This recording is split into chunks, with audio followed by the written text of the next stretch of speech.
Namaste to all. Sruti Smriti Purananam Alayam Karanalayam Namami Bhagavad-pada Shankaram Loga Shankaram. It is my great pleasure and privilege to welcome you all to the SRISANKARA Jayanti celebrations of Kantaloor Sala, an institute totally dedicated for higher learning and research in ancient Indian wisdom. Kerala is the land created by Lord Parashurama.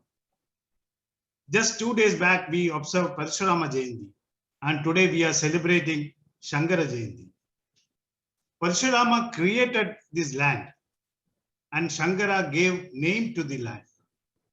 Acharya Sankara gave spirit to the land. That is the beauty of Kerala, the God's own country. So let us start this session with the SRISANKARA Sapariya by Dr. Sarida Maheshwaran, the head of Department of Sanskrit Sahitya, Government Sanskrit College, Tripurnithara. Over to Dr. Sarida. Sada Balarupabi Vignadrihantri Mahadanti Vatrabi Panchasyamanya Vidhindradi Mrigya Ganeshabhidhame Vidhattam Shriyam Kavikalyanamurti Angam Hare Pulagabhushanamashrayanti Bhranganganeva Mugulabharanam Tamalam Angīkrita Akhila Vibhutirapāngalīla Mangalyadastu Mama Mangala Devadaya Mugdha Muhurvidadhati Vadane Murare Prematrapa Pranihita Nigata Gatani Mala Drishor Madhugariva Mahotpaleya Same Shriyam Dishatu Sagara Sambhavaya Shiva Shakrya Yukto Yadi Bhavati Shakta Prabhavitum Nache Devam Devo Nakhalu Kushalaspanditumapi Adastvamaradhyam Harihara Virinjadibhirapi Pranandum stodum va Kathamakrita punya prabhavati. Thank you, Dr. Sarida. Today we are having the second International SRISANKARA commemorative lecture on virtual platform. Last year, on Sankaranti Day, Professor Arindam Chakravarti of Honolulu University, USA, delivered the first international lecture. And the topic was Vedanta from Kerala to Kashmir, comparing Shankara's and Abhinav Gupta's Advaita. And today, we have with us yet another scholar of international repute and recipient of Rashtrapati Puraskar, Professor P.C. MURALEEMADHAVAN, who is presenting yet another interesting, very scholarly topic, the BRAHMAVIDYA, the problems of communication. SRISANKARA on self, Maya and ethics. Dr. P.C. MURALEEMADHAVAN belongs to a family of Sanskrit scholars and poets of Kerala. He studied Sanskrit, Sahitya and Shastras from his father, Pandita Ratnam P.C. Vasudevan Ilayar, and also under many illustrious scholars. He has undergone his PG studies in the Department of Sanskrit, University of Madras, and took PhD in Sahitya from the Rashtriya Sanskrit Samsthan in 1987. And his second PhD in Nyaya Sastra from the University of Calicut in 1993. He authored 25 books and more than 100 research papers to his credit. He has also produced 25 doctorates from various universities. His biggest contribution is he unearthed a good number of unpublished manuscripts from the various parts of Kerala. Most of these manuscripts are being used for doctoral work and publication under his supervision. He was a professor and head of the Department of Sanskrit Sahitya, Dean of the faculty and Director of Planning and Development and Director of Strengthening the Sanskrit Studies at SRISANKARA University, Kaladi. He has started his career in Central Sanskrit University, Guruvayur campus, and served the university for more than 20 years.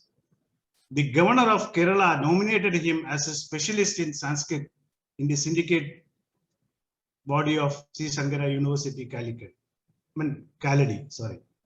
Presently, he is the Director-in-Chief of Kantaloor Sala. With great pleasure and honor, let me welcome you, Professor, and we are eagerly waiting to hear your words of wisdom. We have with us yet another great personality, Dr. V.R. Prabodh Chandran Nair, formerly the Chairman and the Professor of Linguistics, University of Kerala, and the former Chairman of the Kerala Kalamandalam. He is presently the Chairman of the Vivekananda Cultural Institute, Thiruvananthapuram. The President of India awarded him the Certificate of Honor during 2017 for his contribution in classical Malayalam. Perhaps the senior most active teacher, writer, and researcher for more than 60 years standing in India and abroad, a much sought after speaker, consultant in planning and development, and computerizing the language. We are very fortunate to have such an eminent personality to inaugurate the SRISANKARA Jayanti celebrations of Kantaloor Shala. With a great pride and honor, let me welcome you, sir. I am delighted to welcome most beloved Sree Narayanan Putti, an illustrious Vedic scholar and the president of Kantaloor Sabha, who is presiding over today's session. With a great love and respect, let me welcome Sree Narayanan Putti. Namaskar. Today, the celebration started with a melodious SRISANKARA Sangeetam by Dr. Sarita Maheshwaran, the head of Department of Sanskrit Sahitya, Government Sanskrit College, Tripunithura. Let me welcome Dr. Sarita to this elite forum. Let me also welcome Dr. V.S. Vanaja, Assistant Professor, Vimala College, Thrissur, and Engineer Madhavan Nambudiri, a Vedic scholar and the Vice President of Kantaloor Sabha, who will be presenting citations to our distinguished guest. Let me also welcome Dr. G. Purnima, Assistant Professor at the SRISANKARA University of Sanskrit, Kaladi, who will be proposing vote of thanks and thereafter rendering Mangala Sloha at the end. Let me also welcome all the participants, scholars, professors, students, and trustees and members of the Kantaloor Sabha and Sala for a wonderful and fascinating evening. Now, with a great love and respect, let me invite Sree Narayanan Putti, the President of Kantaloor Sabha, for the presidential address. Thank you, Pradeep Jyoti. Pranamam to chief guest, an eminent scholar and an eminent personality in linguistics, Dr. P. Prabodh Chandran Nair sir, and Dr. P.C. MURALEEMADHAVAN sir, who is delivering this year's commemorative commemoration lecture of Kantaloor Sala on Shankara Jayanti. Friends, scholars, and participants of this session. For organizing this talk, first of all, being the president of Kantaloor Sabha, I express my deep gratitude to the director and chief of Kantaloor Sabha, Sala, Dr. P.C. MURALEEMADHAVan, a renowned Vedic and Sanskrit scholar, especially on the philosophy of SRISANKARA, and Professor MURALEEMADHAVan is a successful organizer and having fame in organizing many international seminars of high standard on the subjects in this platform. We are fortunate today to hear a lecture by him on the philosophy of SRISANKARA. Last year, as Dr. Pradeep Jyoti said, on this auspicious day, we had organized an international seminar on the philosophy of Shankara, in which Dr. Untitled Chapter, a world-famous philosopher in Vedanta, delivered on the subject about the comparative nature of Abhinavagupta's Kashmiri Shaivism and the philosophy of SRISANKARA.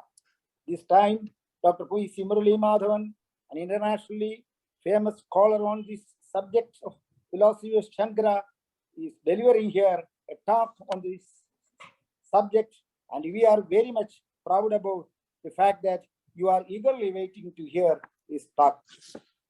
My duty here is to point out the importance of organizing such a talks that we do every year on this auspicious day on the above subjects. SRISANKARA stood for the concept of unity of Atman and Brahman. The epistemological meaning, Atman and Brahman, is nothing but a state of different levels of knowledge and realization. In that sense, SRISANKARA stood for the philosophy of unity of two different levels of knowledge and the perceptions which do have a contradiction and at the same time having a unity. Veda contains the philosophy of dualism and its unity, the existence of contradictions and unity, that is unity in nature, mind, and thought process or mental activity. In Atma Shadakam, Shankara says, I am consciousness, I am bliss, I am Shiva. So the importance of consciousness, knowledge, realization, and ecstasy of having it was being established in his thoughts. Accepting the importance of knowledge and its realization and conviction militates against dogmatism and blind beliefs. I am afraid many followers of Shankara in later times transformed and misinterpreted Shankara for the above vices. Shankara fought against the ignorance and the dogmatism of his time and stood for the unity of the people and the different believers in the society, and filtered out the principle for social unity and integration, which paved the way for formation of a primitive concept of nationalism and internationalism. Shankara conducted many philosophical and logical debates which helped developing logical thinking in society and encouraged the query of investigating truth and ignited the curiosity for striving for it by the actions and activities of which he created unity of vast majority of the people in the subcontinent and that crossed the borders also. Shankara in Upadesha Sagasri says, I am pure awareness, always non-dual. When that awareness is not reached, meantime, there will be a contradiction and the existence of dualism, but always there exists the scope for unity of the two entities. He stood against the blind acceptance of knowledge, even by questioning Shruti also. He said that Shruti should be verified and validated through it being it being considered, though it being considered as a pramana, and that to be confirmed by the knowledge gained through direct experience, which he called as anubhava. Thus, he opened the gates for the scope of deliberations and logical debates and fought against blind and wrong interpretations of Shruti and saved the Vedic knowledge from the blind obscurantism and the dogmatism. He says that all particular cognitions resolve in their universal aspect, which the cognition as such, though without any particular object forming a particular category. Jnana matra and prajnana ghana, the act of cognition and universal consciousness, the concept of duality in cognition and their unity into oneness was being linked by him, though a dialectical methodology, through a dialectical methodology and process as the continuity of cognition, which bears the principles behind the categories called general and particular. This is to be understood as the kernel of the dialectics of opposites and their unity in the philosophy of Shankara Vedanta. Shankara Vedic philosophy is actually based on the philosophy that contained in the Shruti, and that is to be studied and evaluated in every era to realize the changing nature, the relative truth, the realization of which in different situations it always could be achieved by the logical methodological approach that Shankara developed, and thinkers of different era use the same methodology also. So we should on this auspicious day ponder over the methodology of Sri Sankara, one of the greatest philosophers of all time in the history of human civilization, to understand the truth about nature, society, and the realm of mind, to find out the logical solution for the problems of time against obscurantism and dogmatism, for the integration of not only of our nation, but for the whole humanity. Thanking you all, and I do have the pride to invite Dr. P.C. MURALEEMADHAVAN, sir, and his subject. I expect that many myths and wrong understanding created by the succeeding interpreters about Maya and Shankara's Advaita and Vedanta. There is many misconceptions developed later, particularly about Maya. And Dr. P.C. MURALEEMADHAVAN is the only personality who could unravel the myth and point out the real meaning of Shankara, Vedanta, and his interpretations of Maya. Thank you for everybody. Thanks. Thank you very much for patiently hearing this session. Thank you. Thank you, President, for these scholarly words. Now, with a great pride and honor, let me invite our chief guest, Dr. V.R. Prabodh Chandra Nair, to inaugurate the Sri Sankara Jayanti celebrations of Kantaloor Sala, thereafter for his inaugural address. Over to Dr. Nair. I'm glad that I could really make it, because there is some hesitation. It's a problem, say, of a communication between the human being and the machine. So, problem of communication is the topic which my esteemed friend Dr. MURALEEMADHAVAN is going to discuss in detail. In my humble opinion, it is the problem which prevails everywhere in all domains, between individuals, from the individual to the society, and vice versa, and also between societies, between countries, between cultures, between different types of living, everything. So communication is all important, and we have to be aware of the problems of this. My subject, linguistics, is really concerned with communication, human communication. But without encroaching upon his area of topic intended to be discussed by him, I would now record or place on record my evaluation of the contribution of Sri Sankara. Despite the scholar, despite the fact that he was and is, and for every time to come, he tops all the scholars, list of scholars, but he stood for the ordinary men also. There are so many legends about him. The typical one about Mohamudgara or Bhajagovinda. Whether actually Shankaracharya is the or was the composer of that hymn, we are not sure.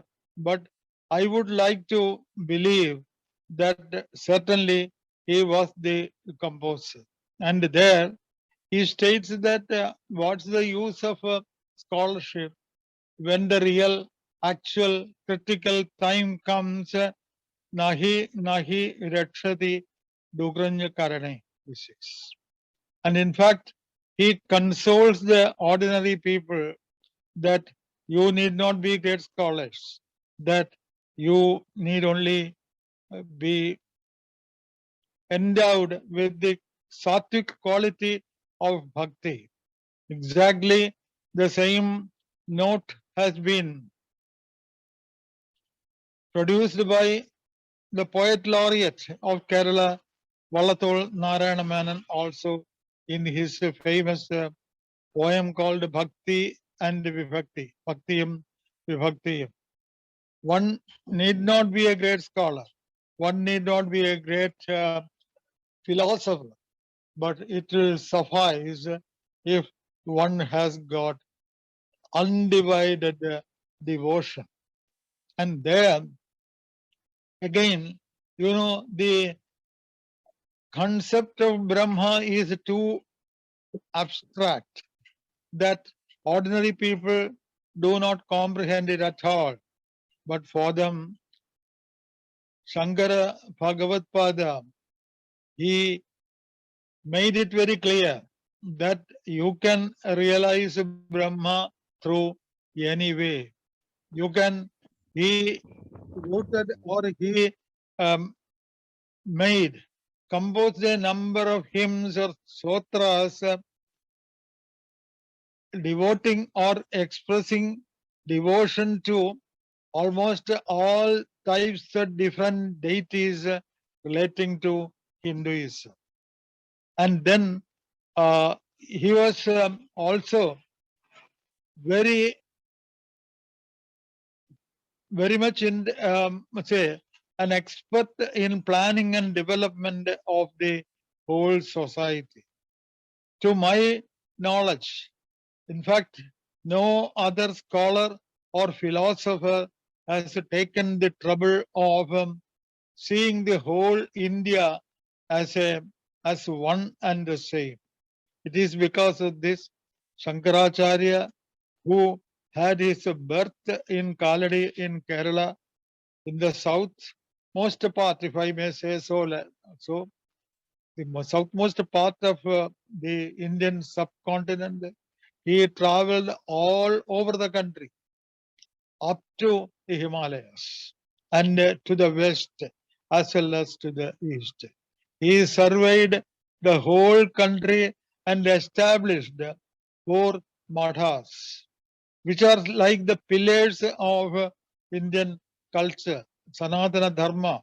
There, he thought that it is necessary for this community to hold together, to be united, not to be divided into different parts. There are many scholars in the modern area who point out that Shankaracharya voted for caste discrimination and also advocating the fact that knowing Vedas, studying Vedas and scriptures should be reserved to certain type of people. This is really actually misrepresenting Shankaracharya. And I could even, or I would even say that there is a possibility of rather insertion of their own ideas into the original text. Unfortunately, we are not able to say which lines or which verses or paragraphs are to be really ascribed to Sri Sankara. What are the portions of interpolation? So, really, a great Atma or a great person like Sankaracharya, who believed in Advaita, the unity of the Atman with the Paramatman. This such a person would never have advised this discrimination of people on the basis of their birth and then deciding or advocating that only certain people, a limited number of people, should be exposed to knowledge of Vedas. That's my feeling. Again, there could be communication problem in this point.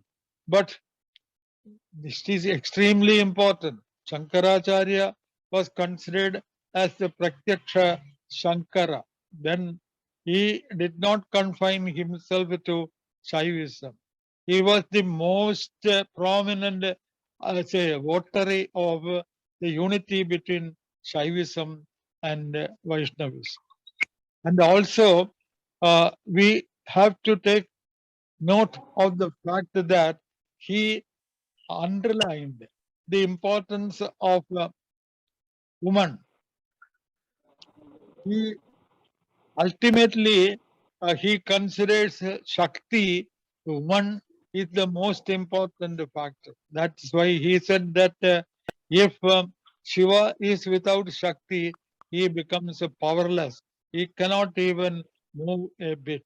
In fact, he considers Shakti as the Chalaka Shakti of the whole universe. Saundarya Lahari and many other treatises of him extols Devi, the Parashakti, who is realized in the mind of the sadhaka.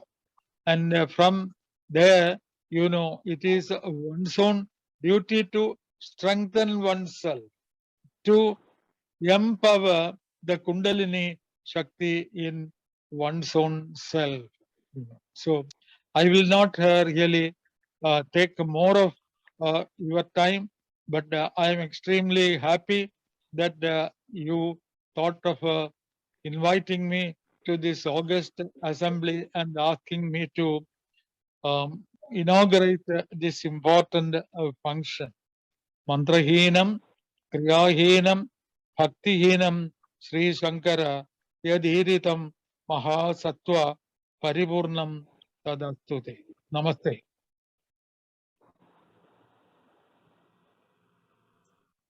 Thank you, sir, for your words of wisdom.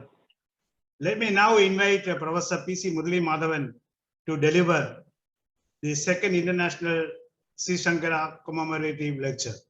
Over to Professor. Shrudismriti Purananam Alayam Karunalayam Namami Bhagavatpada Sankaram Loka Sankaram Arudha Praudha Vega Pravijita Pavanam Tunga Tungam Turangam Chelam Nilam Vasana Karatala Vilasat Kanda Kodanda Danda Ragadveshadi Nanavidha Mrgapatali Bidikrat Bhuta Bharta Kurvan Akhedalilam Parilasadumana Kanane Mamakine. The most beloved and respected chairman of the today's session, the great Vedic scholar, Dr. K.N. Poti. Today's chief guest, the veteran linguist and a great scholar in Kerala arts, the recipient of the Rashtrapati Puraskar, Professor Prabodh Chandran Nair, Dr. Pradeep Jodi, who is comparing this program, who is the trustee of Kantaloor Sabha, who welcomed the audience, Sree Madhavan Nambudiri, Vice President of the Kantaloor Sabha, Dr. Vanaja, my colleague in Sanskrit, who is working as a assistant professor in Vimala College, Dr. G. Purnima, again, one of my colleagues, who is working as assistant professor in Sankaracharya University, Dr. Ajidan, the faculty member of Kantaloor Sala, above all, Dr. Sarita Maheshwaran, who performed the Sangeeta Saparya to Sankaracharya, who is the head of the Department of Sahitya in Tirupunthura Government Sanskrit College, members of Kantaloor Sala and Sabha, the learned scholars and participants who are present in the online platform of Kantaloor Sala today. I welcome all of you and express my pranams. My predecessors today in the program, they spoke at length on Shankara, his various contributions in literature and also in philosophy, and his practical philosophy, and his contribution for national integration, and all such areas of contributions to Shankara. Today, the Kantaloor Sabha and Shala, they jointly, asked me to deliver a talk on Shankara, which is every year we are conducting. Last year we have started. That is the international commemoration, SRISANKARA commemoration lecture. And the topic we have selected is BRAHMAVIDYA, the problems of communication. And Shankara based on that, Shankara, what he speaks on self and Maya, and also on ethics. See, without much introduction, because my predecessors, as I told you, that they have had a talk at length and gave a proper introduction to the subject. So, with a whole what we call my humbleness, I may be permitted to start my lecture. Jagadguru Adi Sankaracharya, the highest intellectual the world has ever produced, was unique in the history of thought, as he combined himself the best quality of a poet, philosopher, logician, sahridaya, devotee, a mystic, interpreter, commentator, a religious reformer, and an organizer. He is a scholar with all this, endowed with all these qualities. He was the architect of monistic system of philosophy, and hence that system of thought is named after him. The popularity and recognition in the system of Indian metaphysics went to the extent of using the word Vedanta as a synonym of Advaita Vedanta, or rather the better known Shankara Vedanta. Shankara never refuted totally any of the doctrines preached by his predecessors, but he denied the ultimate reality of all other doctrines. All the systems of the Indian philosophy were given the status by Shankara. The status of upaya is a means, not the goal. Upaya in Shankara philosophy, so as to reach the final goal, that is Advaita. He was the most towering personality of Indian philosophy. He is an ascetic of ascetics.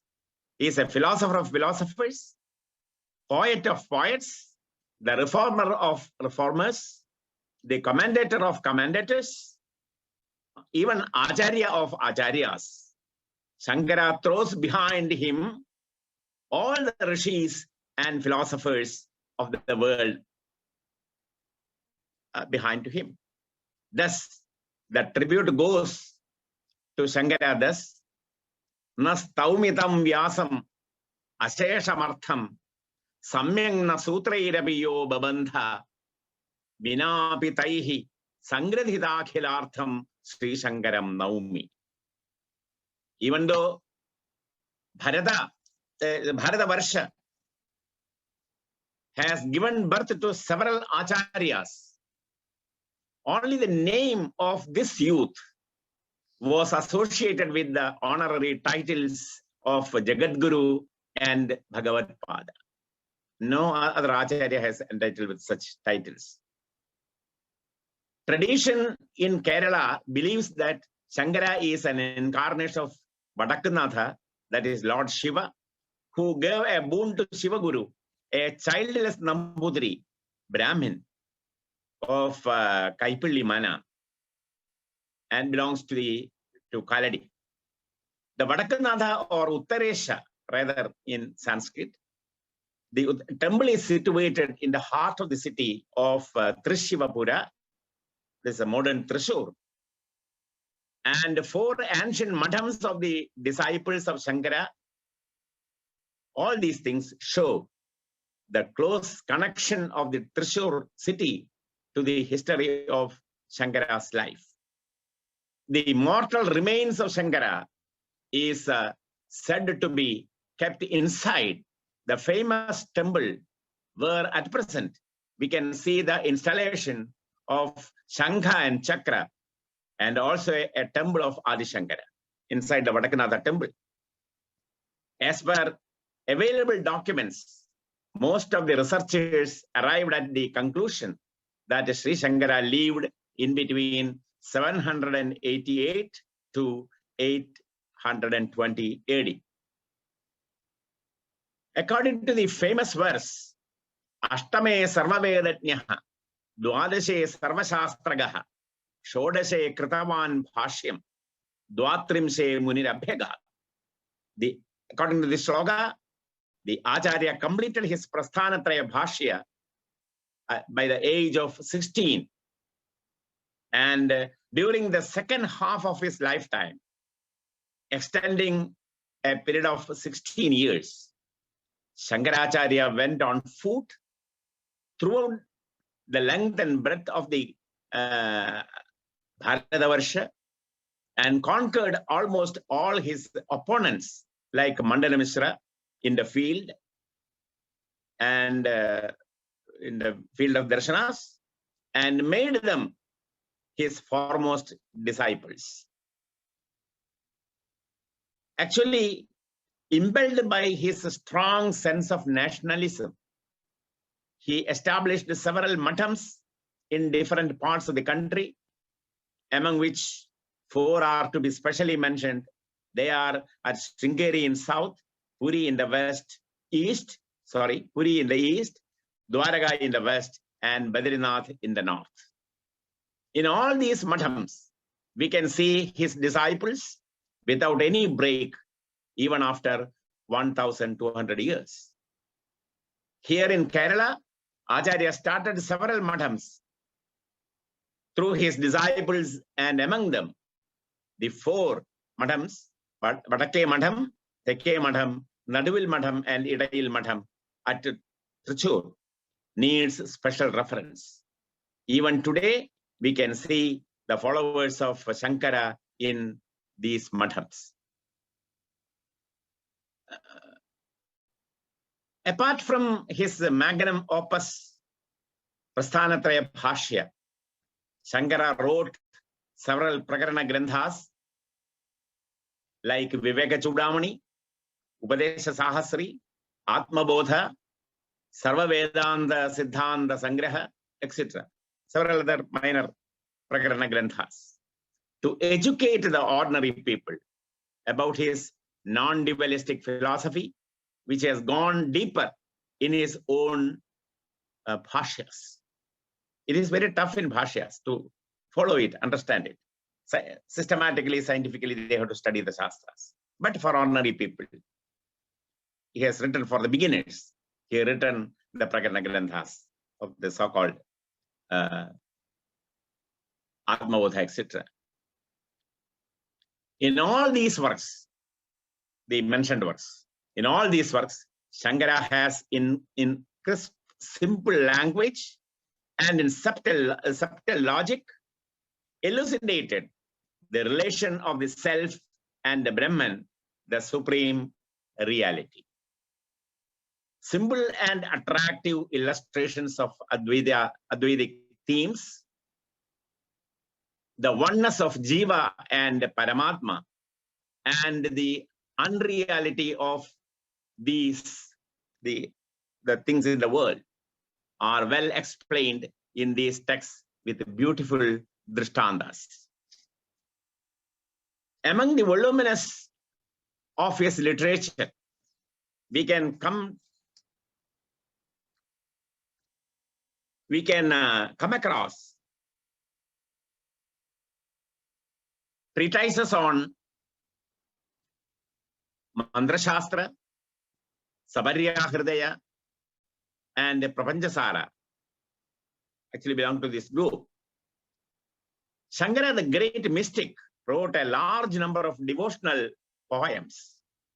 The above mentioned Tantra Shastra texts and Stotra Kavyas, Tantra Shastra texts and Stotra Kavyas, written by him, give the clue to the fact that he believed in the due performance of worship and rites as an essential step for the fact that he believed in the due performance of worship and rites as an essential step for the attainment of Nirgunopasana. It is a step for the Nirgunopasana as a way, as a path, and thereby self-realization. The pragmatic genius that he was, Shankara understood the limitations of the common man in assimilating and practicing Advaitic principles. Acharya knew very well that his scholarly Shastric works in the form of bhashyas, which are the nikashobalas, touchstones, has nothing to do with the ordinary people. Here, so hence he wrote stotras, as told by Narayan Poti and also our Prabodhan sir, both they have explained that. So for the common man to achieve gradual progress through bhakti as more congenial and practical, but even for bhakti, a canon is absolutely necessary as a guard against degeneracy. See, among his devotional poems, we can see 2 or 3 types of poems. The first one is Adhyatma Stotras, that is of super variety. That goes very closely to the Prakarana Granthas. If you take Viveka Chudamani or Atmabodha along with Govinda Ashtaka or such thing, Stotra Kavyas, it's more or less same, because when you take Govindashtakam, the famous Stotra Kavya of the work of Shankara, there you can see Satyam, it begins like this. Satyam Jnanamanandam Nityamanagasham Punaragasham Goshta Pranghanari Goshta Pranghanalolam Anayasam Punarayasam Maya Galpitanagaram Anagaram Bhuvanagaram Kshmamanathamanatham Pranamata Govindam Paramanandam. See, the all attributes to the Brahman are given as a chain. So it is nothing but a Vedanta text. So we can call such types of stotras as Adhyatma stotras. So Nirmalam, Nirvikalpam, Niragaram, Ongaragamyam, such Vishnu stotras are there. I have no time to explain those stotras, so I have to enter into my subject. So there are several stotras of that type. You know it very well. So they are Adhyatma stotras. And there is another variety of stotras like Saundarlahari and like that. There you can, even though there is Shastra elements of Tantra Shastra are embedded in that Stotra Kavya, but you can see beautiful descriptions of with a clear form of the goddess. Konal Kanji Dama Karikala Bhakumbhastananada Parikshina Madhye Parinata Sharat Chandravadana Dhanur Banan Pasam Srinimabidadhana Karatalehi Vale Sharat Josna Shuddham Shashi Uda Jada Judamagutam. Like that, several stotras are there. That type of stotras are there. So there are several types of these stotras. It is meant for different type of bhaktas. Pragrita Bhakta, Madhyama Bhakta, Uttama Bhakta. There are three varieties of bhaktas being classified in Puranas like Bhagavata. Shankara also keep this in mind, and he the topmost variety is for the superior the bhaktas, so-called the Uttama Bhaktas, that is Adhyatma stotras. They can easily enter into the Adhyatma field without any difficulty. Because they have achieved those qualities. And the next one, Madhyama, and the other, we never call Adhama, it is only Pragrita. Pragrita Bhakta, Madhyama Bhakta, and Uttama Bhakta. So these Pragrita Bhaktas is the Prakriti Bhaktas. Their nature is purely worldly. For worldly achievements, they go to the temple, they pray to the god, and like that. They want material benefits. Such people, very lower that cadre of the bhaktas. So this type of in all these things, Shankara has taken much care for gradual progress through bhakti as more congenial and practical for ordinary people. But even for bhakti, a canon is absolutely necessary as a guard against degeneracy. That this is kept in mind by Shankara while he was composing stotras. Now, coming to the subject, what is the crux of the Shankara's Advaita Vedanta?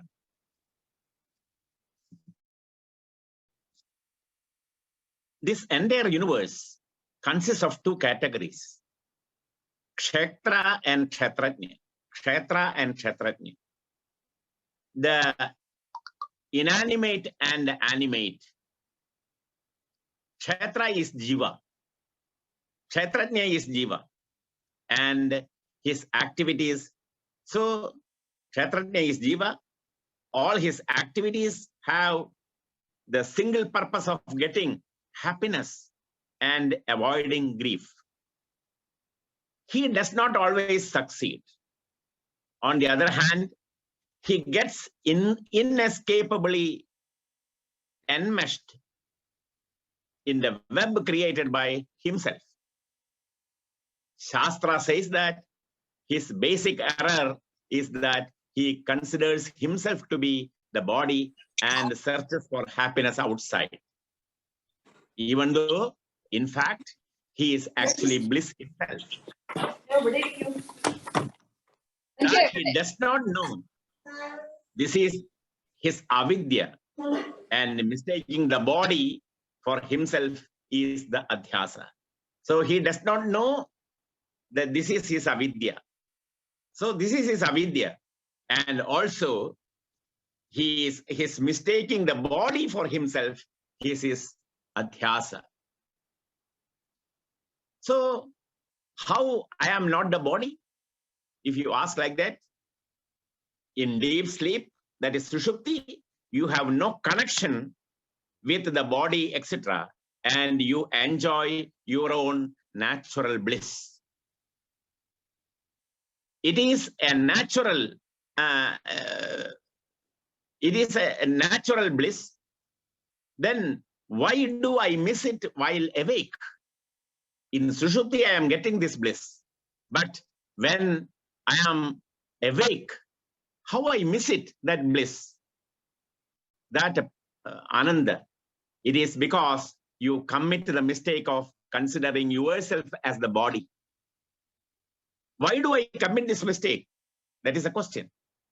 It is because you do not know who you are and when you are totally free from the body, etc. Then who am I? This question arises. Then the answer is, you are Brahman. That's what Shankara says. You are the Brahman. You are Brahman. What is Brahman? Then the answer is very, very simple. It is the material cause of this whole universe, including your body. How do I understand that I am Brahman?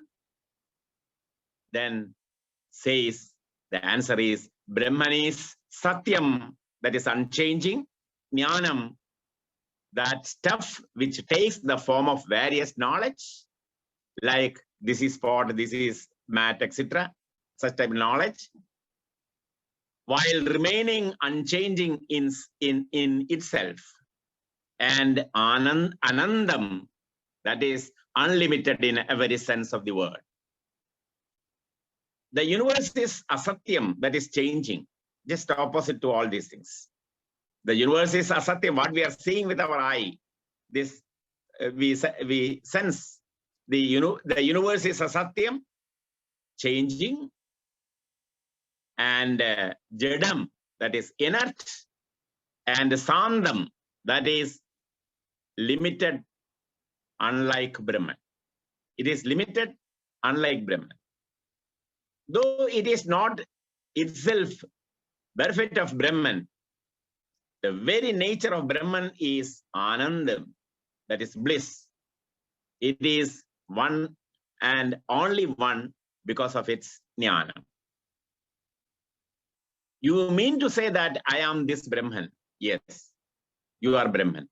Then how? You are yourself Satyam, Jnanam, and Anandam in deep sleep. You enjoy all these things in your deep sleep, Sushupti. Then why do I miss this bliss while awake? Because you wrongly think that you are the body. Do you mean to say that I will never miss it if I avoid this mistake? Exactly. This is called self-realization. How do it come about? How does it come about? It begins with where this type of knowledge, it starts to come dawn in our mind. The Guru answers, one should give up asuri gunas and cultivate daivi gunas. He should desire worldly desires only within the ambit of dharma. He should desire only such things which comes under the ambit of dharma, not adharma. That is ethics. Later on, he should give up worldly desire and do only nishkama karma with a purified mind. Once you do your dharma, pray for your desires, or do for your desires, your deeds. If it is according to dharma, automatically, slowly, it will develop to a kind of nishkama bodha, nishkama quality with a purified mind. Then through shastra shravana, manana and nididhyasana, ultimately one leads to self-realization. So this is the gradual process. It is clear that dharma or ethics is the first and the foremost foundation stone of the final goal of life, that is self-realization. Shankara's definition of God,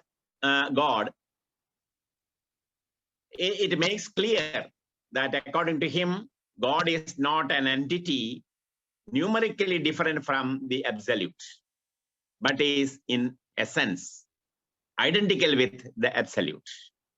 Thus, Shankara states, Brahman conditioned by the name and form, limiting adjuncts, born of avidya, become God, like the all-pervading universal space limited by Jah. So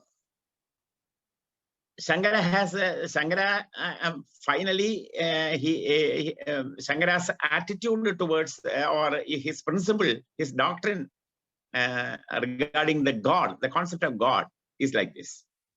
India is very sound in ethical traditions of thousands of years.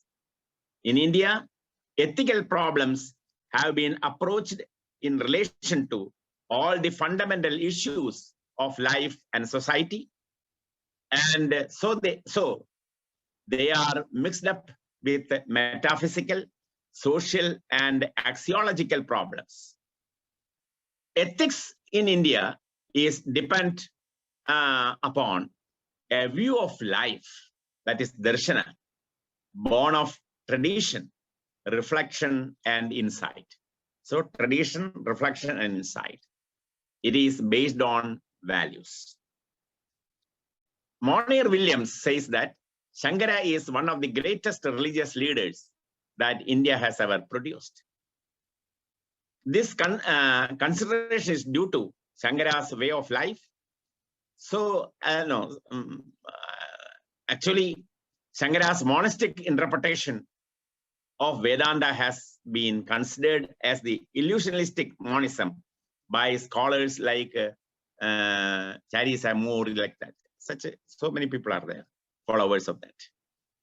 This consideration is due to Shankara's way of life, his criticism of karma kanda, the path of action, his analysis of avidya, that is of ignorance, and adhyasa, that is superimposition of the individual, and the doctrine of Maya as discussed by the writers of the Vedantic tradition. But the commentaries of Shankara on Prasthanatraya did not accord to his remark of illusionism. This wrong notion might be the result of the importance given to the said concepts by the historians of Indian philosophy, neglecting the other side of the works of Shankara.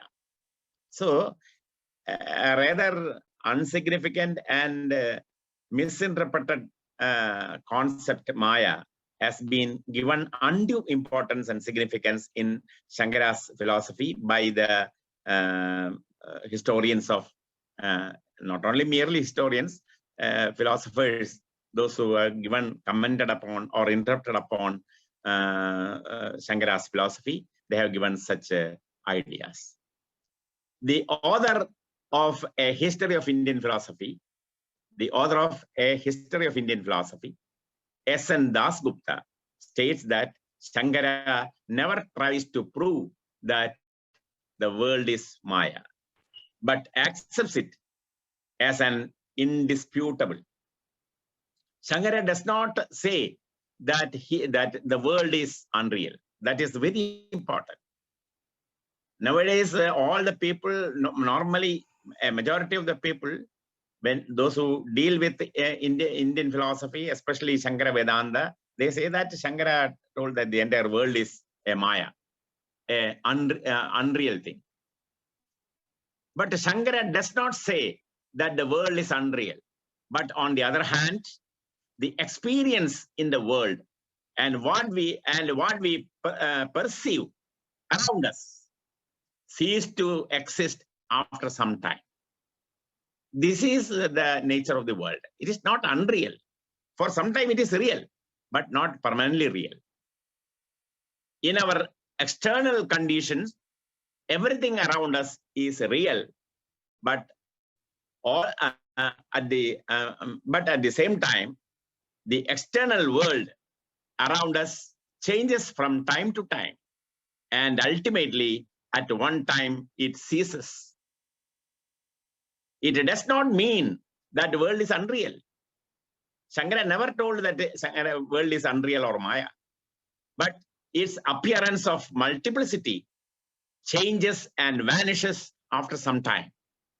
Hence, the crux of the Advaita Vedanta is that the world appears, the world's appearance is false, illusion and momentary, but not the actual world, which is the effect of Brahman. In Upanishad passages like Sarvangalyudam Brahma, the entire universe comes under that. So how you can say it is unreal? When you say whatever you see, whatever you hear, and whatever you smell, all the Vishayas, all Sarvangalyudam Brahma, when you say everything included in that. So you cannot say that the world is unreal. Shankara's attempt is not to prove the unreality of the world, but to enlighten the meaning of the Upanishad passages, which gives the final emancipation. There is much debate on Adhyasa and Avidya in Shankara's commentaries, but not on illusion, Maya. Whether Maya can be really translated to illusion, I don't know. And it is a poor translation for Maya. But still, if you take it granted like that, the word Maya is not used by Shankara in that sense. The historians of Indian philosophy have allotted more pages. Several pages they devoted for the concept and the nature of Maya. But they bestowed their attention very little to examine critically the difference between Maya, Adhyasa, and Avidya. The well-known Indian philosophers like Paul Deussen, Madhavananda, K. Radhakrishnan, T.M.P. Mahadevan, Gangadhar Jha, like A.G. Krishnavariyar, the present philosophers like Professor Vijayanatham, T.M.P. Mahadevan, and Balasubramaniam, such great scholars, especially A.G. Krishnavariyar, they never discussed Maya as a separate doctrine of significance. That is to be noted carefully. It is quite unfortunate that the system of Shankara Vedanta has been discussed, keeping in view the doctrine of Maya and the status of the empirical world. Based on this, they derived the explanations and conclusions of pessimistic nature. The entire world is a Maya. Through Maya, you approach Advaita Vedanta. So it is a pessimistic approach and a pessimistic nature, and also viewed the many sides and aspects of life and thought in that way. Strictly speaking, it is one side of the subject matter of Advaita Vedanta. Rather, it is only one of the cornerstones of the entire system. It is to be stated that it is only a view that developed on the basis of taking some words, sentences, and examples, avoiding and forgetting the major chunk of literature on Advaita Vedanta by Shankara that advocated on optimistic view of life, an ethical code of conduct, and a full realization of human personality. The Shankara philosophy is a optimistic view of life, an ethical code of conduct, and a full realization of human personality. Shankara never refutes all these things. He never rejects all those things. That means he accepts the worldly vyavahara. That is why he accepts along with in the satta, paramarthika satta and vyavaharika satta. So vyavaharika satta, it doesn't mean that it is unreal. It is real to some extent. That is the thing. Apart from his metaphysical view of life, Shankara has also subscribed to sociological and sociological outlook with reference to social order and moral behavior. The approach to the spiritual state of eternal existence in thought and intellect. Hence, the moral life, which is the only means of the intellectual development of the individual, cannot be and should not be forsaken altogether. Shankara says that performance of all acts is dependent upon right conduct, dharma. A man cannot be entitled to the performance of such acts. These things. Right conduct is an end in itself to be attained by man, and as such has no direct bearing upon actions. Its influence is felt at the time of appearance of the results of those actions. So Shankara does not consider morality to be self-contained only. Morality is only not something thing of an individual only, not individual approach or individual base. He says that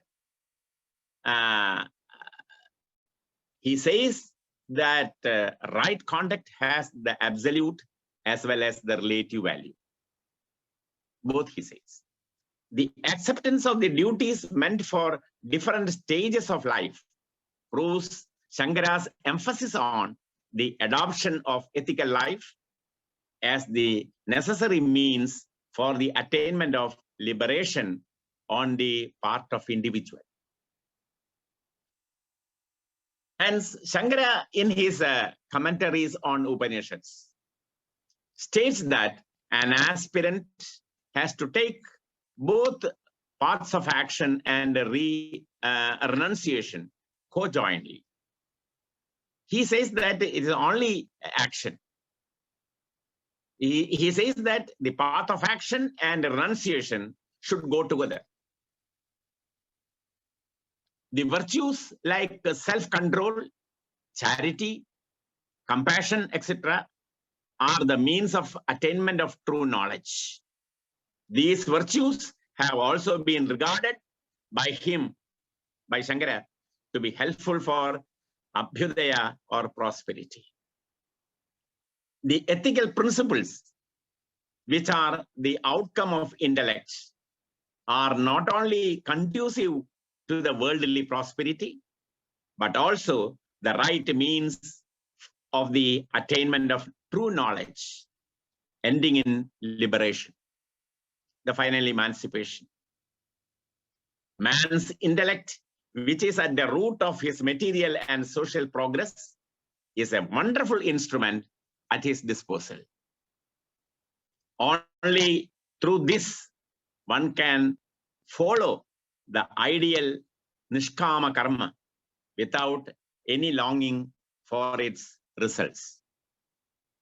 This attempt from each individual in the society brings equilibrium of mind and peace and harmony in the society. So Shankara accepts action in his philosophy as a powerful means for the attainment of supreme knowledge. Viveka Chudamani, in Viveka Chudamani, Sri Shankara states that karmana jayade bhakrihi, bhakriya jnanam prajayade, jnana sanjayade mokshaha, idi vedartha nishchaya. Karma is the root cause of jnana and moksha. So without karma, you cannot do anything. So the concept on towards his vision of dharma and karma, which I want to explain here, that is being deliberate. Even statement in Upanishads, there are several statements in the several parts of the Upanishads, but in one place I want to quote. Even statement in Upanishads on Prajapati and his sons are seen interpreted by Shankara more convincingly. There are several people interpreted it, but Shankara's interpretation is more convincing in the spirit of ethical codes. Upanishad says that Prajapati had 3 types of children: gods, men, and devils. Shankara argues that the entire story is symbolical and gods are men only with a lack of self-control. And men, those are greedy, are devils. Men injuring other fellows, they are called devils.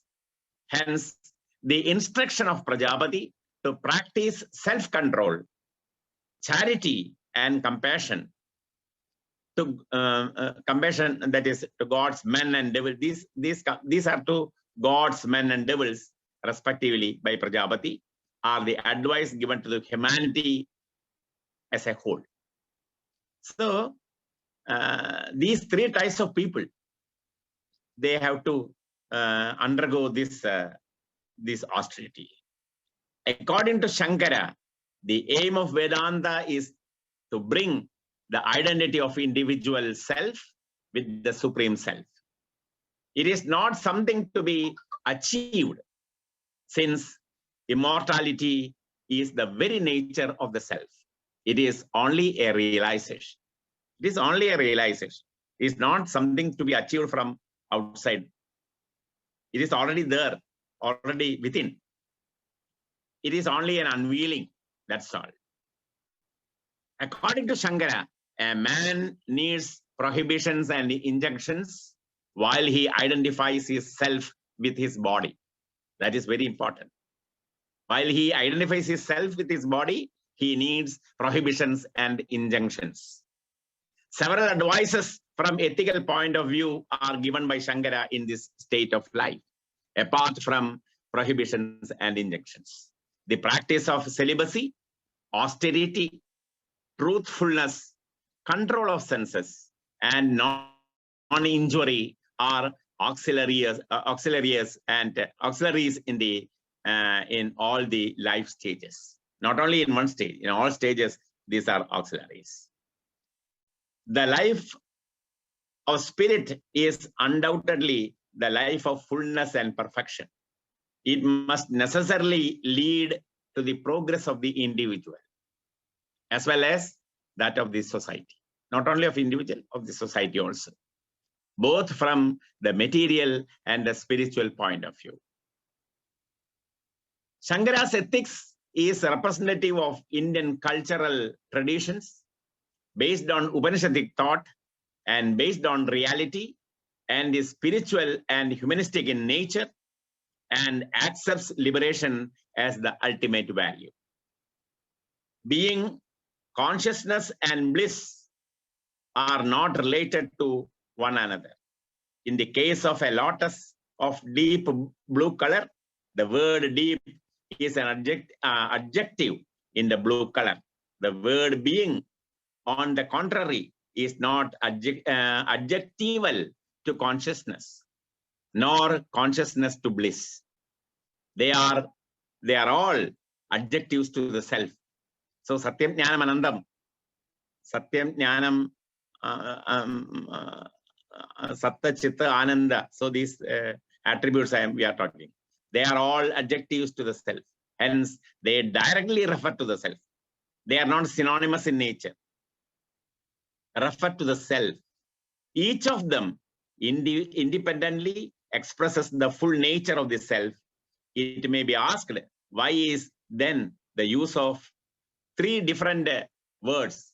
The answer is that these non-synonymous, that is what I told you, they are non-synonymous, and these non-synonymous words signify that the self is not their opposites. So this is very important. The most significant feature of Shankara Vedanta is the advocacy of the doctrine of Brahman, that is pure consciousness, as ultimate reality. The Brahman is the ultimate reality. On account of its being all-pervasive and all-comprehensive. It is non-dual, devoid of all attributes and forms. We give several attributes, but really, Brahman is non-dual, devoid of all attributes and forms. Brahman, which has no attributes, appears as if it is entered with the attributes on account of its limiting adjuncts, just as light, which has no form, appears to be entered with different forms because of the objects which it illuminates. Similarly, Brahman itself is unitary, but appears manifold, even as one sun gets reflected diversely in different pots containing water. Thus, reality in itself in Nirguna Brahman, but as a concession, reality in itself is Nirguna Brahman, but as a concession to empirical consciousness, SRISANKARA also accepts the validity of the worldly process, that is Loga Vyavahara. Thus, he draws a distinction between, that is, as I told you, the Paramarthika Satta and the Vyavaharika Satta to accommodate both unity and multiplicity, Ekatva and Anekatva.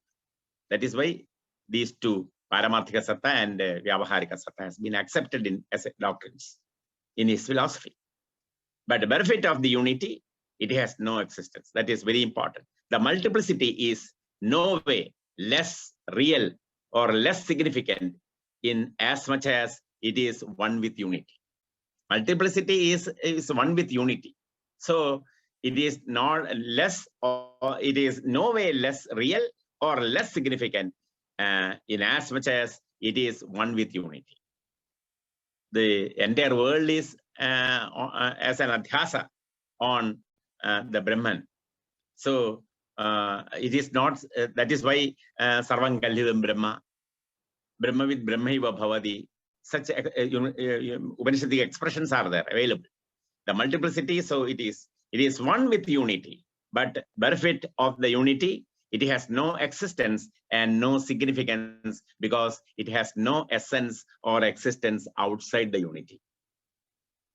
From the above account of the nature reality, it follows that for Shankara, Brahman is the world ground, the soul and whole cause of the world.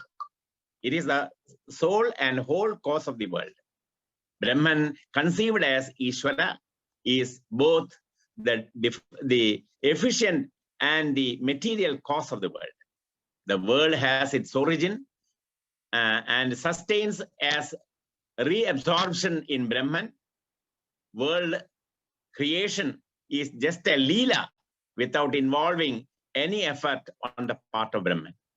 Evolution and involution are like folded and spread out states of cloth respectively. When one cloth is, when it is folded and when it is spread, these two different states of cloth, it is like that. This evolution and involution are like folded and spread out states of cloth respectively. The truth is that the world is not separate from the Brahman and it has no independent existence. The world is an effect, but the effect is only an appearance of cause, which is the only reality. According to Shankara, the manifold and variegated world is real, but it has only a derivative reality. A derivative reality. It is empirically real, but intrinsically not real. And hence, it is characterized as mithya, not as a Maya. It is Mithya. Mithya and Maya are different things. That is relatively real. It is relatively real. The world of experience is a sphere of relativity, which is neither unreal nor ultimately real. Sadasad Vilakshana. So when it is said that the world has no existence, it only means that it has no absolute existence. The world has no existence means the world has no absolute existence. It ever changing, and it may, today it is there, tomorrow it may perish. So it is only, it means that it has no absolute existence. It is the ultimate reality as experienced by us. Thus, all the things are being of the world are our apprehensions of one and the same absolute. Whatever we see in the world, that are the different forms of the Brahman only. All these, Sarvam Khalyudam Brahma, all these are Brahman, which is identified par excellence. All are real, though relatively. In world, all are real, but relatively. According to Shankara, all finite cells are nothing but appearances of Brahman. All individual cells, they are appearances of Brahman. Just like when your form is being reflected in a mirror, the relation between them and Brahman is therefore that of absolute identity. It is not different. It is the same one. Strictly speaking, we cannot talk of any such relation because in one and the same indivisible Brahman, but owing to the particular adjuncts caused by avidya, the one unitary Brahman appears as it were to be broken up into the self. Difference is the universal Brahman. The whole aggregate of individualizing body organs and mental functions, which in our worldly experience distinguishes and separates one self from the other. And this is the offspring of avidya, and as such it is unreal. The self, which is reality, the self which in reality is pure consciousness, non-active, infinite, etc., becomes as it were an agent and an enjoyer. It is only when the adjuncts are removed by the right knowledge, the real knowledge of its true nature, final emancipation takes place. The real realization comes at that when you dawn in your mind at that time. Then it schemes in its original nature, which amounts to annihilation of its finite existence and finite nature. Tattvajnana paryandam evameva bhavishyati. Among the threefold parts, karma, bhakti, and jnana, Shankara recognizes jnana alone as the direct means to moksha. The discriminative knowledge of the real form, real from the unreal, the discriminative knowledge of the real from the unreal is the sole cause of release. That is the crux of the entire discussion. Ethical discipline and devotion to God are only accessories. So, discriminative knowledge of the real from the unreal, that is the real, that is what we call the final emancipation. It is named in, there are several synonyms for that. So, ethical discipline and devotion to God are only accessories.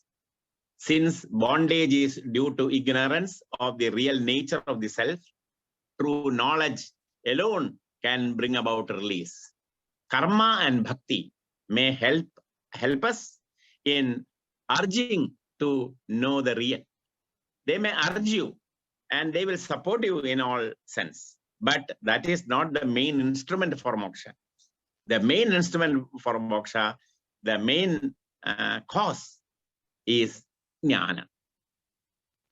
So karma and bhakti may help us in urging to know the real and may equip us for the knowledge by purifying our mind. Karma and bhakti, they may purify our mind, and purification is very important.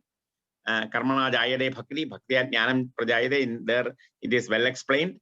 The purification of the mind is very important in this process. So, by purifying our mind, but ultimately it is knowledge, which by destroying ignorance can enable us to be one with the real. One with the real, that is with Brahman. The knowledge of Brahman is Brahman itself. Shruti says, Brahmavid Brahmaiva Bhavati. Shankara employed all the three grounds of Shruti, Yukti and Anubhava to refute and repudiate all those systems of metaphysics which were not harmony with the Vedantic thoughts. With these humble observations on Shankara, on different aspects of problems of communication, and also how Shankara addresses the self, the Maya, and also observations on ethics, Shankara's observations on ethics, his vision on that, all these things have been put into, and I have made a humble attempt to explore in Shankara philosophy. And with these humble presentations, I beg to remain. I thank one and all those who had attended the entire program from the beginning and patient enough to attend the program. And I thank one and all those who are in the online platform. Sadashiva Samarambham Sankaracharya Madhyamam Asmadacharya Paryandam Vande Guru Parambaram. Namaskara. Thank you very much for the scholarly and highly informative lecture covering Acharya Swami's contribution to the humanity. And also he narrated His Holiness great philosophy, Advaitam, in a very simple way. Thank you, Professor, for your words of wisdom. It is time now to present the citations to our distinguished guests. Before that, I would like to acknowledge the gracious presence of Dr. R. Thagarajan from Chennai, and also Sashi Reha from Hyderabad. They all are here as participants. And now let me invite Dr. V.S. Vanaja, the Assistant Professor, Vimala College, Thrissur, to present the citation to our chief guest, Dr. V.R. Prabodhchandran Nair. Thank you, sir. Thank you so much. Respected dignitaries of the program, my dear teachers, scholars, a warm good evening to one and all. It's my great pleasure to present the citation to Dr. V.R. Prabodhchandran Nair, sir, who is a great linguistic and phonetic expert, pioneer in the study of a phonology of a Malayalam language, a great academician, teacher, researcher, etc. I would like to share my screen. With great honor and respect, Kantaloor Sala highly commends Dr. V.R. Prabodhchandran Nair for his outstanding contributions and exemplary work in linguistics as a scholar, writer, teacher, guide, and philosopher. Dr. V.R. Prabodhchandran Nair, MA and PhD from the University of Kerala, PhD from London, formerly Chair Professor of Linguistics, University of Kerala, and Chairman of Kerala Kalamandalam, is currently Chairman of Vivekananda Cultural Institute, Thiruvananthapuram.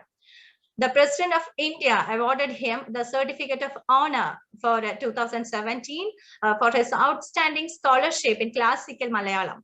Perhaps the senior most active teacher, writer, and researcher of more than 60 years of standing in India and abroad, a much sought after speaker, consultant in planning and development and computerizing of language. He has acquired several firsts in his chosen field. The first comprehensive phonetic and phonological study of Malayalam, supported by instrumental phonetic observations, the first of its kind in any Indian language, the first descriptive grammar of and the first exegetic dictionary in Malayalam in the year 1973, which earned him the first doctorate degree awarded in Malayalam studies from a university in Kerala. The first treatise in Malayalam on transaction studies in 1974. The first manual in Malayalam on general and Malayalam phonetics in the year 1980. English rendering of Kathakali plays selected as obligatory reading for theatre studies in universities abroad. The first book in Malayalam on general linguistics and its interdisciplinary relevance in the year 2009. The first encyclopedic dictionary of linguistics in any Indian language in the year 2012, reviewed by the Hindu, dated June 28, 2012, as a veritable encyclopedia with a wealth of information that will benefit teachers and scholars pursuing postgraduate studies, as also readers who care to follow knowledge for the sheer pleasure of it. He contributed significantly to standardizing the Malayalam script, social linguistic study of endangered speakers in Kerala, quality improvement in working of universities through his reviews appearing in the Hindu, strives to improve the quality of performing arts and cultural festivals, has created through his 600 odd compositions a niche in the contemporary domain of classical, Carnatic and light music in Kerala. His composition, beginning with the Upanishadic dictum, Amritam to Vidya, knowledge verily is nectar or eternal, formally released by the then Central Minister of HRD, is the theme song of the Central University of Kerala. Radio stations and TV channels often invite him as a distinguished guest and air programs on and by him. His publications include dozens of books and hundreds of technical papers and popular articles written in Malayalam and English on topics relating to linguistics, performing arts, philosophy, and appeared in regional, national, and international journals, anthologies, and encyclopedias. The citation is presented to Dr. V.R. Prabodhachandran Nair on Friday, the 6th May 2022 at Thiruvananthapuram, Kerala, signed by Professor P.C. MURALEEMADHAVAN, Director-in-Chief. Thank you. Thank you all. Thank you very much. Let me now invite Engineer Madhavan Nambudiri, the Vice President of Kantaloor Sabha, to present the citation to our beloved Director-in-Chief, Professor MURALEEMADHAVAN. Good evening, everybody. I would like to thank the organizers to assign me the duty of presenting citation to Dr. MURALEEMADHAVAN. Dr. P.C. MURALEEMADHAVAN belongs to a family of Sanskrit scholars and poets of Kerala. He got opportunity to study Sanskrit Sahitya and Shastra under illustrious scholars like Panditaratnam P.C. Vasudevan Alaya, his father himself, Panditaraja K. Govindan Nambiya. He has undergone his PG studies in the Department of Sanskrit, University of Madras. He took Vidyavriddhi PhD in Sahitya from Rashtriya Sanskrit Sansthan in 1987 and his second PhD in Nyaya Shastra from University of Calicut in 1993. Under the scholarly guidance of late Dr. M. Sridhara Menon and Dr. K. Kunyundi Raja, He authored 25 books and more than 100 research papers. He has also produced 25 doctorates from various universities. He unearthed a good number of unpublished manuscripts from various parts of Kerala. Most of these manuscripts were being used for doctoral works and publications under his supervision. Professor MURALEEMADHAVAN received several national awards, including prestigious one, Rashtrapati Puraskar 2017.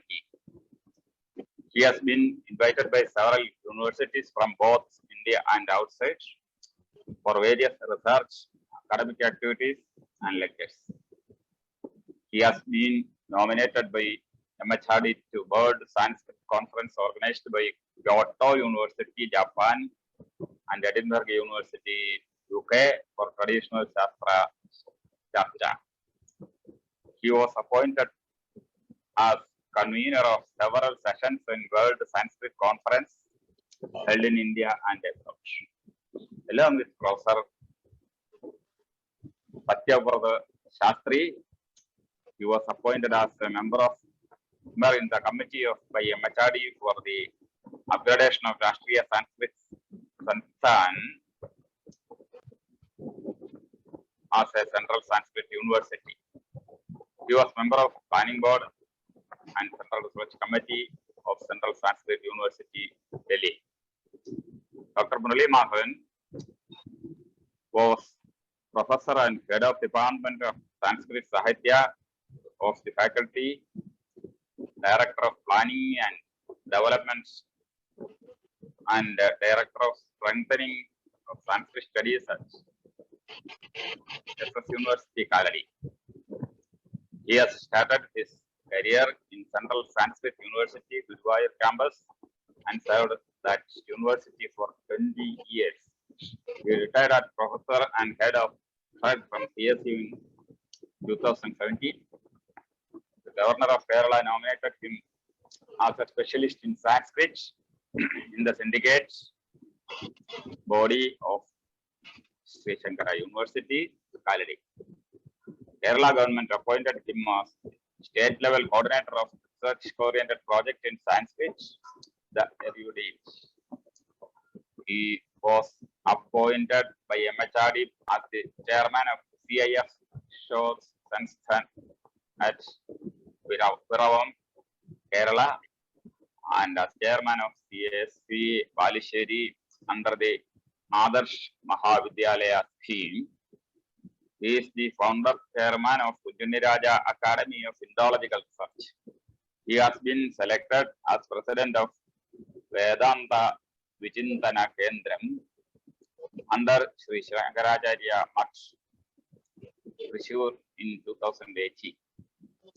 He is also the vice president of Kerala Sanskrit Academy, Thrissur. At present, he is holding the office of Director-in-Chief of Kantaloor Sala, the Institute of Higher Learning and Research in Ancient Indian Wisdom, the first phase of revival of the erstwhile University of Kerala. This citation is presented to Dr. MURALEEMADHAVAN on Friday, 6th May 2022 at Thiruvananthapuram, Kerala, signed by K. Narayanan Pochi, President, Kantaloor Sabha.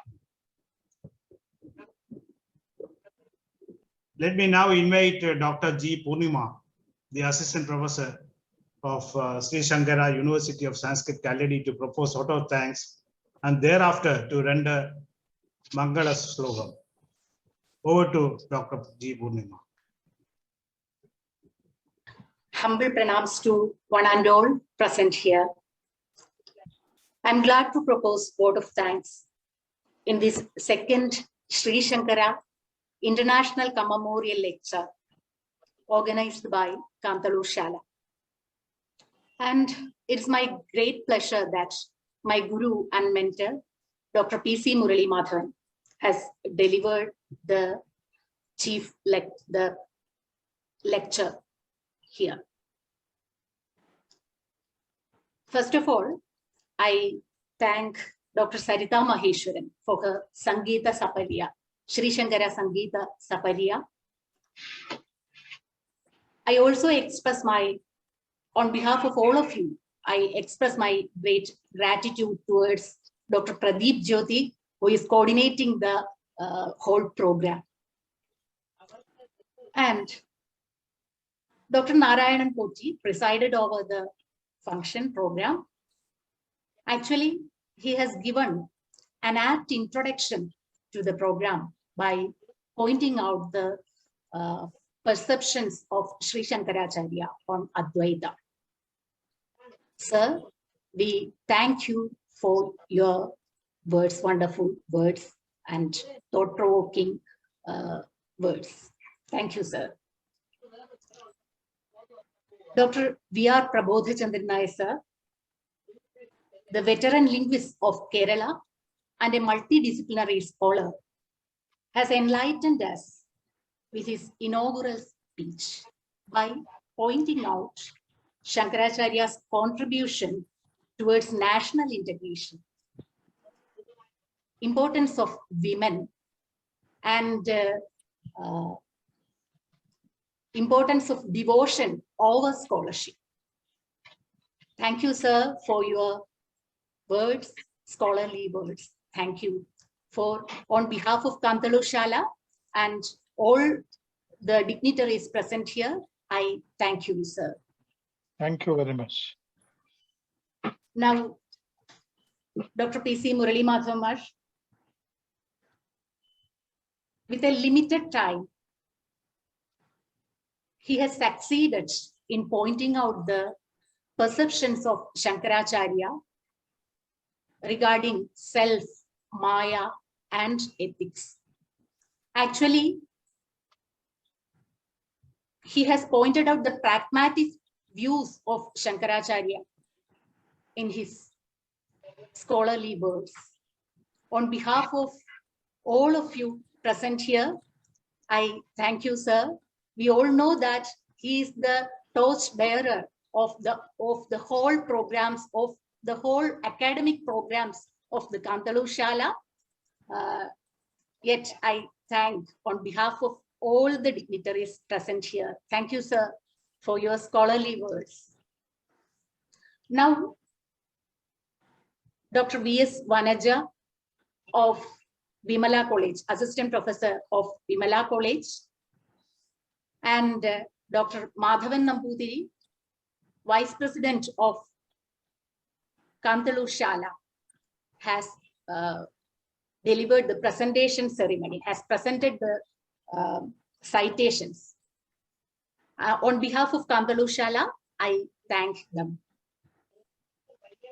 Now, I thank all the dignitaries, researchers, teachers, and lovers of wisdom who have assembled in this platform to hear the words of wisdom.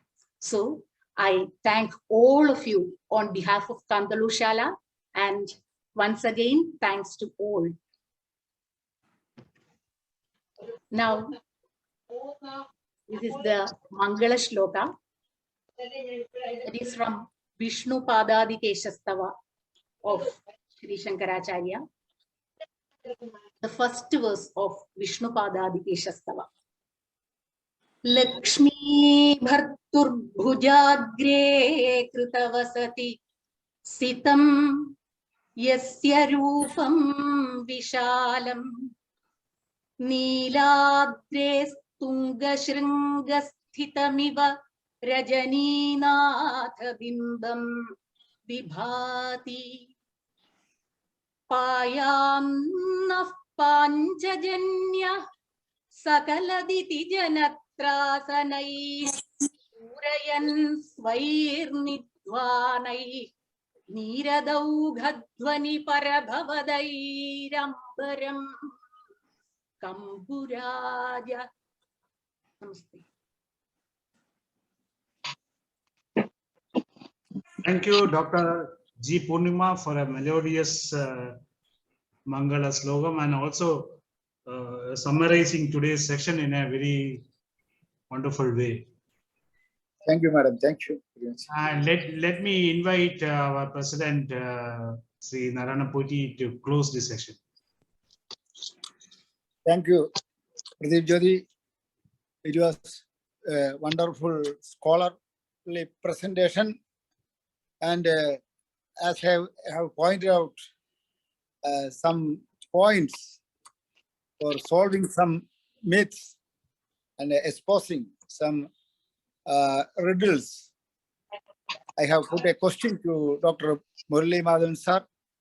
He wonderfully and aptly he solved all the riddles and confusions and clash of ideas which nowadays being discussed about the Sankara philosophy, and he unearthed the solutions and solved all the controversies that I expected very much.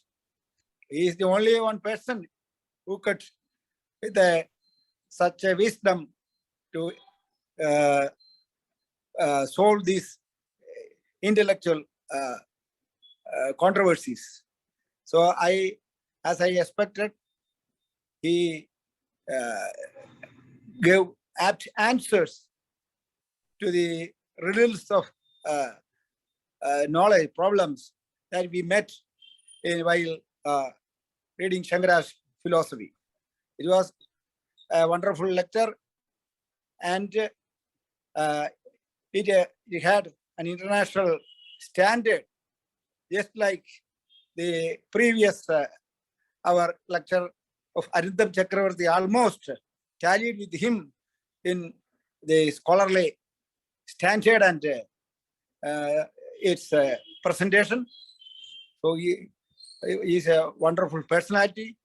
I always respect, and along with you, I express much gratitude to him, and Professor Prabodhendran Nair sir also point out some wonderful expositions and important points regarding the outlook, world outlook of Sankaracharya, and our treasurer and trustee, Dr. Pradeep Jyoti, wonderfully conducted as the ceremony, and all others contributed very much to make this August occasion a memorable one, and it will be available in YouTube and uploaded.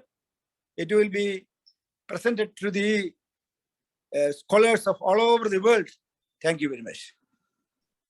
Thank you. And with the permission of the chair, let me close today's session. Thank you all. Thank you.